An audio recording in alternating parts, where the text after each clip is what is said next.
We'll be touching on a very touchy subject.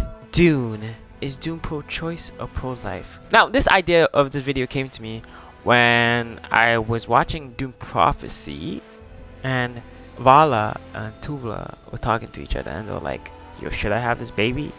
And she was like, "I'ma have it." Right? That's not really any spoilers. I don't think so. Right? Because you don't even know the context of that. But so when we talk about Dune, we're usually thinking of politics, sandworms, spice, or battles. But beneath all of that is a powerful story about control over the human body, particularly when it comes to reproduction. In this video, we'll explore how Dune mirrors today's real-world debates around pro-choice and pro-life, even though they never use those terms. From the Bene Gesserit's genetic manipulation, the state on orchestrated births and religion prophecies, right? The question of who gets to decide when and why life is created sits at the heart of the story. Dune doesn't offer easy answers, but it does force us to ask hard questions about bodily anatomy, power, and politics of reproduction.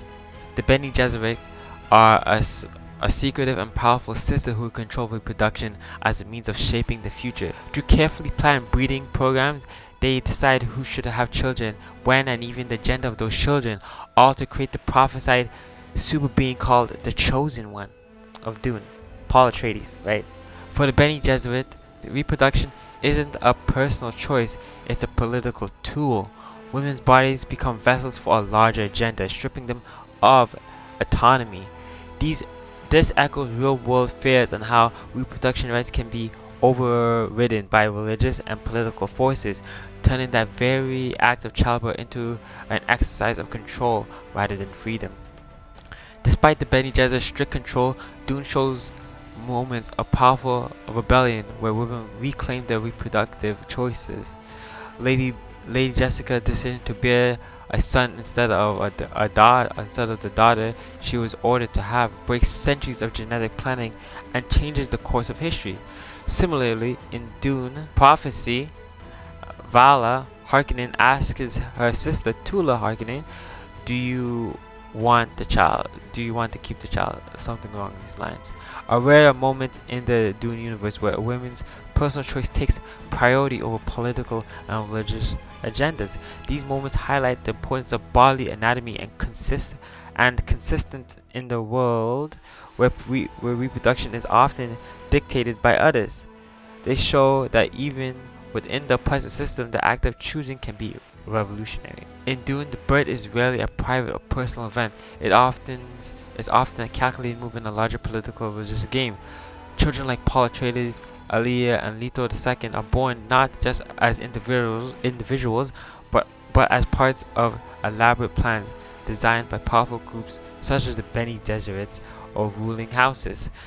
Their lives are predetermined, shaped by expectations and destinies imposed from birth. These manipulation turns reproduction into tools of control, where individuals' anatomy is sacrificed for political power.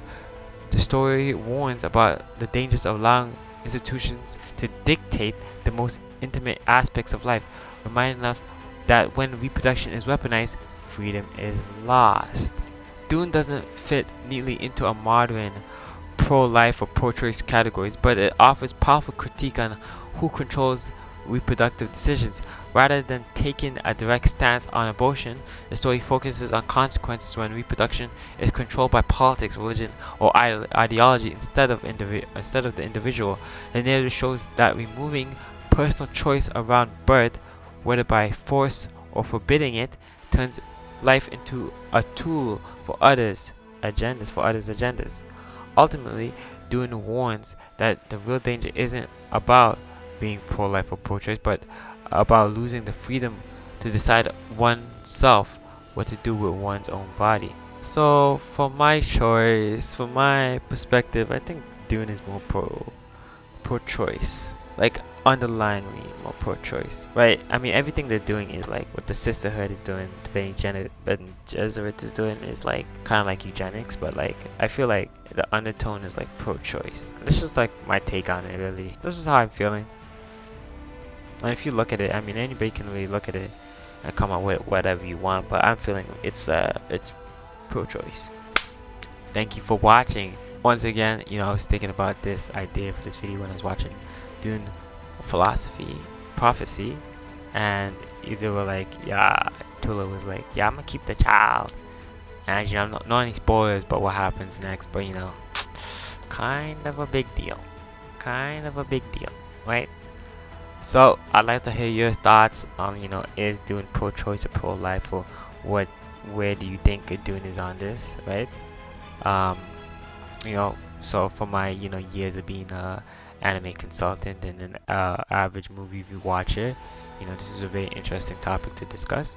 And if you want me to recommend you anime listings or what to watch on anime recommendations, my Fiverr is down below. I'm a accredited anime consultant, so if you want me to consult you on what anime to watch and your recommendations on what to watch, remember to click down below to my Fiverr and place an order with me. Remember to like, comment, and subscribe if you want more videos. Namaste.